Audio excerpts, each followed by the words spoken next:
পর্যায়ে দায়িত্বশীল আমার সামনে রয়েছেন বাংলাদেশ জামাত ইসলামীর কর্মী ভাইয়েরা, সুধী শুভাকাঙ্ক্ষী এবং সর্বস্তরের উপস্থিতি। আসসালামু আলাইকুম ওয়া রাহমাতুল্লাহি ওয়া বারাকাতুহু। সংগ্রামী উপস্থিতি, আপনারা জানেন আগামী 12 ফেব্রুয়ারি বাংলাদেশের ত্রয়োদশ জাতীয় সংসদ নির্বাচন। আগামী এই নির্বাচন এটা শুধুমাত্র একটি গতানুগতিক নির্বাচন নয়। আগামী নির্বাচনে সিদ্ধান্ত হবে বাংলাদেশের স্বাধীনতা, সার্বভৌমত্ব অক্ষুণ্ণ থাকবে নাকি পার্শ্ববর্তী তরদার রাষ্ট্রের কাছে বাংলাদেশের স্বাধীনতা বিকৃত হয়ে যাবে। যদি আমরা বাংলাদেশের স্বাধীনতা, সার্বভৌমত্বকে অক্ষুণ্ণ রাখতে চাই, আগামীর 12 তারিখের নির্বাচনে বাংলাদেশ জামাত ইসলামীর কোনো বিকল্প নাই। বাংলাদেশের উন্নয়নে ত্বরান্বিত করার জন্য, বাংলাদেশের বেকার সমস্যার সমাধানের জন্য, বাংলাদেশের সার্বিক পরিস্থিতিকে আরো উন্নতির স্বর্ণ শিখরে নেওয়ার জন্য জামাত ইসলামীর কোনো বিকল্প নাই।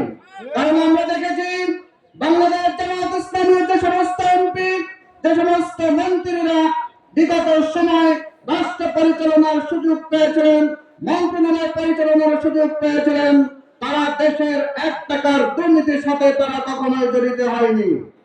পাশাপাশি আমরা দেখেছি অন্য যারা বিভিন্ন সময় রাষ্ট্র পরিচালনা করেছেন, তাদের ইতিহাস দুর্নীতির ইতিহাস, তাদের ইতিহাস চাঁদাবাজির ইতিহাস, তাদের ইতিহাস মানুষের ঘের দখল করা, জমি দখল করা, সরকারি সম্পদ আত্মসাৎ করা।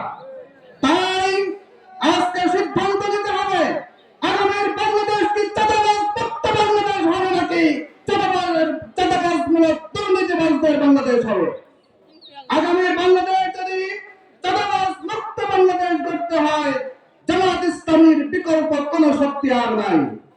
এজন্য আজকে আমাদের সেই শুভাকাঙ্ক্ষীরা তারা বুঝতে পেরেছে মানুষ চাঁদাবাজের বিরুদ্ধে অবস্থান নিয়েছে, তারা বুঝতে পেরেছে মানুষ আজকে ন্যায়ের পক্ষে অবস্থান নিয়েছে।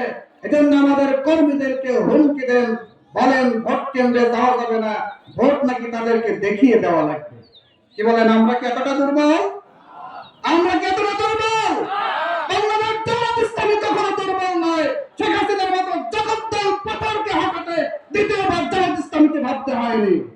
সুতরাং নতুন যে সমস্ত স্বৈরাচার, নতুন ফ্যাসিবাদের আন্দোলন যদি করতে চান, শেখ হাসিনার চাইতে করুণ পরিণতি আপনাদেরকে ভোগ করতে হবে।